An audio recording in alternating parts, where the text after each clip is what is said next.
Greetings everyone, this is SteamTeamRedubUK, CC Trainor-Ling, here to bring you another episode review from Season 6 of The Loud House. Today's episode is titled, The Taunting Hour. First we'll discuss the plot, and then my thoughts and critiques with my final score. So, let's get right into it. The episode begins at a soccer game, and Lynn is taunted by Scoots to the point where she loses her focus and loses the game. Lincoln tries to comfort her by saying she's not the only one who has a critic, and he shows her several examples of how other members of their family go through the same thing. However, when Lincoln tells his family about their respective critics, the criticism gets in their heads and they start falling apart. The episode ends with Lincoln showing his family how he has his own critic at school and reminds everyone that those kinds of people shouldn't let them bring anyone down and that haters need to be ignored. They really needed to learn that lesson after all this time? Well, that concludes the plot of the episode, so now we come to my thoughts and critiques. I'm just going to get the first two obvious negatives out of the way before I get to the bigger complaints I have about this episode. The characters I'm talking about are Chandler being a heckler to Lincoln and Scoots being a heckler to Lynn. Chandler I can understand because that's how much of a generic bully he is in every previous episode featuring him, including musical chairs, coincidentally paired with this episode according to the production codes. And it seems like his only motivation for intentionally getting Lincoln mad is simply because he can. Childhood bullies, you know? But then there's Scoots taunting Lynn at her soccer game. Like, what was that all about? Both on the field and at the mall? At no point in any previous episode, as far as I can remember, was she seen taunting Lynn at any of her games, especially not in the brazen manner she displayed here. And now all of a sudden she's a heckler at middle school sporting events? Just why? For the sake of conflict? They couldn't just get some nameless rando instead of an already established character? Meh, whatever. She and Chandler are hardly the worst of what this episode had to offer. Now, in the beginning, I liked how the story was being played up. Lincoln, the only credible character of the episode, thought he could alleviate some of Lynn's anger by showing her that she's not alone when it comes to being criticized. She was given some reassurance on how she's not the only one who has haters, so Lincoln's approach in making Lynn feel better made sense, and his sister no longer felt so worked up. Obviously, she got worked up all over again when she said Lincoln's cure didn't work when she had to deal with Scoots a second time. Well, I mean, what Lincoln was trying to do wasn't really a cure, and he said it might fix her problem. The only cure to her problem would be doing the one thing that ties the episode together, and that would be to ignore the haters. It's something you have to learn to deal with yourself in your own way, and there is no one-size-fits-all solution. Honestly, if this was an episode where Lynn learns from each member of her family that she's not alone in facing a tough crowd, and then overcomes a hater like Scoots by the end thanks to her family helping her out, this would have been a way better episode, and it would have made the underlying lesson carry a lot more weight. Speaking of that underlying lesson of the episode, it got me thinking about that one scene from Head Poet's Anxiety, except this episode didn't do as good a job at demonstrating it. Actually, it was done very poorly. Remember when Luann said you have to learn to develop a thick skin as an entertainer? This episode seems to imply this is the first time some of the Louds had to deal with criticism, which I very much doubt considering how many letters we see Rita has been getting since starting her new job as a newspaper columnist, and how many comments Luann has been getting on her comedy blog. Seriously, I'm supposed to believe these people never once read, heard, or looked at the facial expressions of anyone saying anything remotely negative about their work whatsoever, leading me to assume they assume everyone likes what they're doing? Or are we, as the audience, supposed to pretend episodes like Much Ado About Noshing and Head Poets never happened? Whatever the reason, seeing how some of the criticisms were being whispered in private where no one could hear them out loud, it was mighty convenient these people were able to ignore any sort of hate for the longest time. This episode also indicates how incredibly insecure some of the Louds are when it comes to what people have to say about what they do.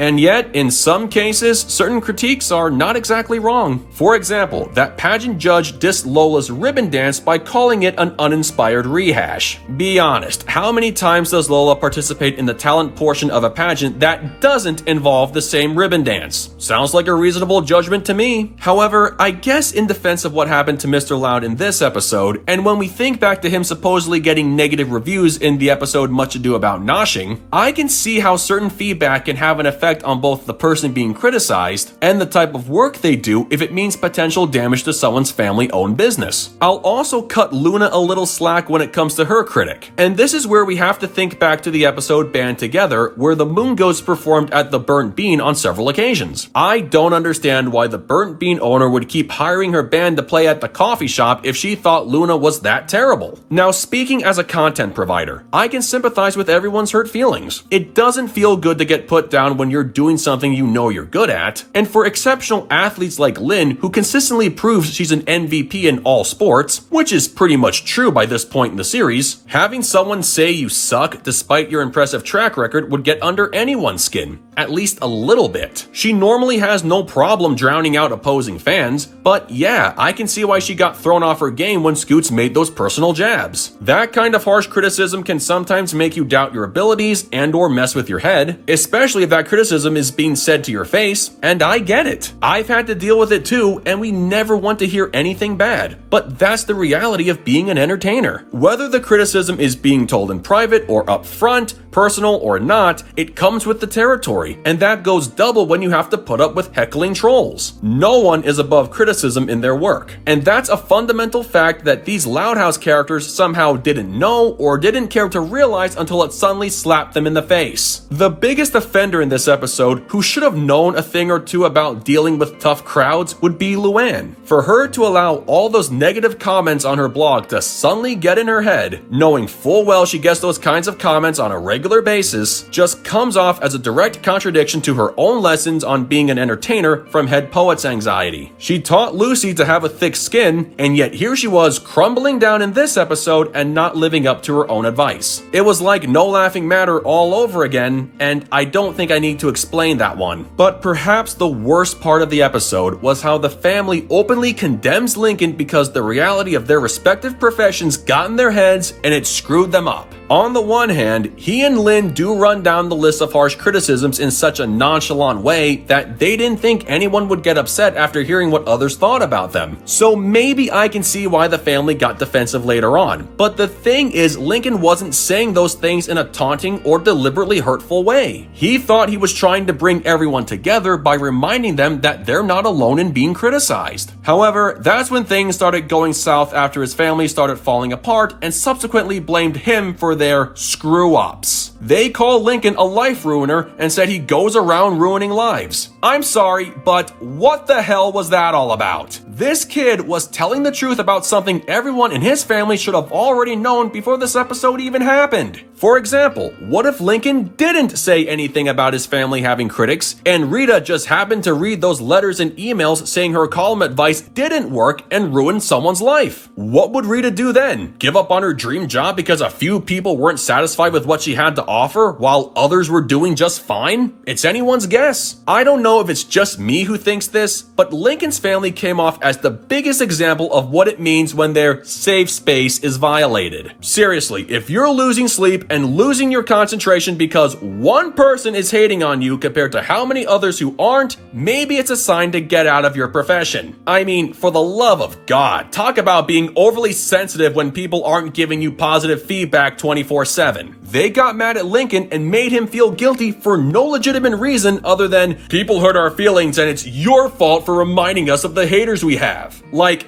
come on, just how delicate are their egos? The fact Lincoln had to not only show his family a montage of Chandler being a jerk to him, which makes you question why he even has a tape of him being bullied in the first place, but to tell them how it's important to not listen to haters and to not worry about what others think, a slight callback to Saved by the Spell, was actually really pathetic when you think about the person saying it. It's a sad day when a child has a more teachable moment about emotional security compared to their own parents. As far as the ending goes, it was forcefully and predictably rushed and downright appalling. Not only does no one apologize to Lincoln for lashing out at him, but we never see anyone learning to not let critics get in their heads, and they just accept this new take on life immediately. In fact, Lynn Sr. decides to start blocking out the hate when Mr. Grouse comes over to warn him about his failure to apply Vanzilla's parking brake. Again. Funny how the car started moving only after someone just said something. It wasn't exactly exactly a funny joke to close out the episode, but whatever it takes to get in one last laugh instead of a well-warranted apology to the only good character of the episode. Like I said, downright appalling. Overall, this episode took an important lesson from Head Poet's anxiety and completely ruined it, resulting in one of the worst episodes of the series. It showed how fragile a lot of the Louds can be when it comes to anything negative in their respective professions, as if criticism is something they never dealt with before, which I don't believe in the slightest. I understand the moral was you can't please everyone, and some people will just heckle and troll you just because they can, and at the bare minimum, I can appreciate what the episode was trying to do. It's not right or fair to be subjected to those kinds of criticisms, but unfortunately, it comes with the territory of anything you do for the public, and you can't let their words get in your head and bring you down. It's an important lesson we all have to learn, but it's how you learn to deal with criticism is what makes the difference. The sad thing is these characters were supposed to have already known that important lesson when they first signed up for their professions, and for them to lash out at Lincoln for what was basically him telling the truth and never apologizing for what they said was just painfully disgusting. The only good character to come out of this episode was Lincoln, who didn't deserve to be treated like a punching bag when all he was trying to do was help his family deal with the haters the way he does. He thought he was creating unity, but his family thought he was generating more problems. Like, really, what the hell? In short, every character besides Lincoln was put in a very bad light, exposed a lot of their fragility as public workers, and trying to pin all the blame on a child for someone else's criticisms just reinforces the stance many fans have when it comes to saying Lincoln is a better character than the rest of his family. I have my own arguments in favor and against that claim in certain cases, but in the case of this particular episode, I'm Team Lincoln all the way. With that said, I give The Taunting Hour a 3.3 out of 10. Well, folks, that concludes my review of The Taunting Hour. I will end this review with something that left me utterly confused. Where were Lenny, Lana, Lucy, and even Lily in all of this? They were just quietly left on the sidelines throughout the entire episode and didn't say anything to comfort anyone. No, literally, they said absolutely nothing at all about anything that was happening. Maybe the writers didn't want to overdo the story with everyone being involved, but the collective silence among those four kids just seems so weird. I don't know if that's the best word to describe it, but it's all I got. So, as far as this episode goes, what did you guys think of it? Love it? Hate it? Something you would add? Change? Keep it as it is? Let me know in the comments below, and make sure to subscribe to this channel for the latest Loud House content. That's going to do it for me. I'll catch you guys for the next video, but until then, this is SteamTeamRedubUK, CC Trainor-Ling, signing off. Peace out, home slices.